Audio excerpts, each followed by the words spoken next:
बहुत साल पहले उत्तर भारत के एक छोटे से गांव चंदनपुर में एक पुरानी हवेली हुआ करती थी, जिसे लोग भूतनिया की हवेली कहते थे। ये हवेली बरगद के पेड़ों से घिरी हुई थी और वहां अजीब अजीब आवाजें आती थीं, कभी किसी के हंसने की, कभी रोने की और कभी पायल की छन छन की।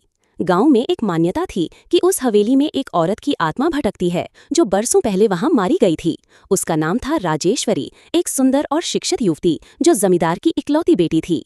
उसकी जबरदस्ती शादी एक लालची आदमी से तय कर दी गई थी, जो केवल उसकी दौलत चाहता था। शादी के लात ही राजेश्वरी ने सच्चाई जान ली और उसने शादी से मना कर दिया। उस आदमी ने गुस्से में आकर उसे जहर दे दिया, लेकिन मरने से पहले राजेश्वरी ने कसम खाई, मैं तब तक चैन से नहीं रहूंगी जब तक मेरा कातिल सजा नहीं पाएगा।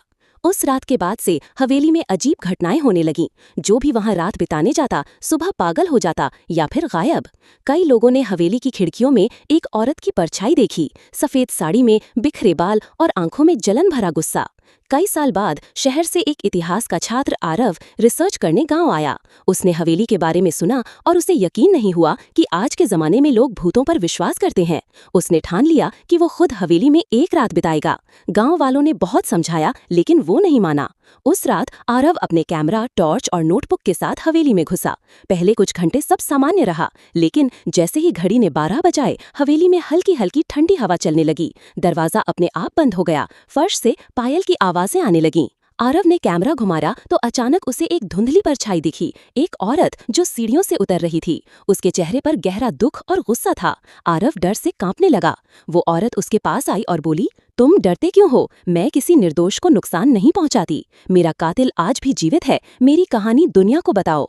आरव ने कांपते हुए सब रिकॉर्ड किया। सुबह होते ही वो गांव लौट आया और जो कुछ उसने देखा और सुना, सब कुछ एक डॉक्यूमेंट्री में बदल दिया। उसकी रिपोर्ट से पुलिस ने फिर से केस खोला और राजेश्वरी के कातिल को ढूंढ निकाला। वो अब बूढ़ा हो चुका था, लेकिन गुनाह की सजा मिली। कहते हैं उस रात के बाद हवेली से सारी अजीब आवाजें बंद हो गईं। कोई परछाई नहीं दिखी।